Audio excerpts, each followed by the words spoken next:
From I guess, an aspiring developer, is there a preference to kind of go towards more of the full stack lean compared to, I guess, doing server side or front end development, or specializing in one of the front end or the back end side of things? Yeah, yeah. So you'll probably consider me a politician or a bit of a jerk Yeah, because of course. because I'm probably going to give you a bit of a vague answer. It it depends on the market, and it depends what your interests are.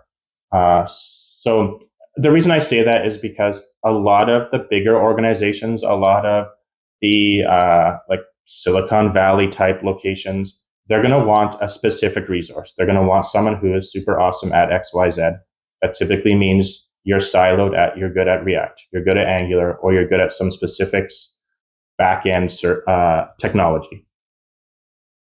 The rarer ones, and something that we've been learning recently with my current work, is full stack developers who are actually good are a little bit of a unicorn, and they're highly treasured. And they will often end up becoming team leaders or architects because of their wider range of knowledge. But they're also some people would consider them to be jack of all trades but master of none. Yeah, Yeah, yeah. right. And I would tend to agree. And it's great that you mentioned that, Silicon Valley is going towards more of a, specializing in kind of one tool or the other. But I think the Calgary market, from where we've been hiring from, has always been, full stack, or at least bring like, if you're doing back end development, hopefully come up with something around the DevOps space, or kind of, across the middleware part. But then the front end development, they also want you to have something else, as a plus. Mhm. And so it's always like, back end mobile development, back end kind of DevOps, front end something else as well. So, it's always interesting to kind of hear what other people are thinking, right now as well. The other tie-in to the multi-talented front-end developers are also, a lot of them now are getting design training so that they can design the front end and then also implement it. Right. Yeah. Yeah. No, that's exactly right.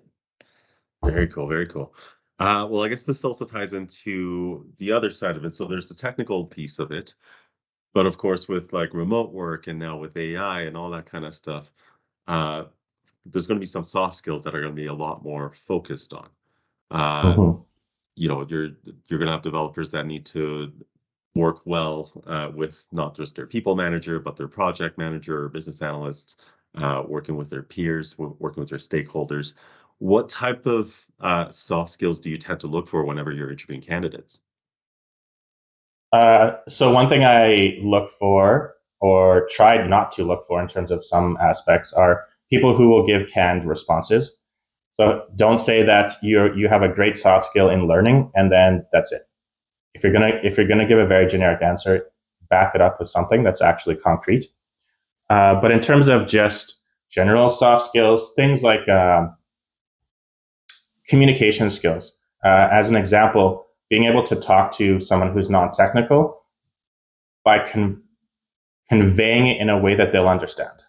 Don't tell them that, hey, the React components lifecycle is too slow or is impacting user experience, because the business is not going to understand that.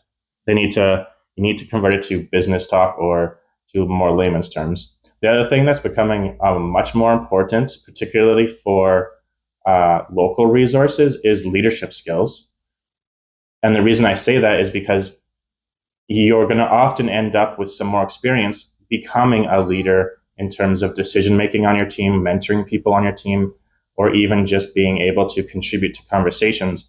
And if you have those skill sets, you have a leg up already.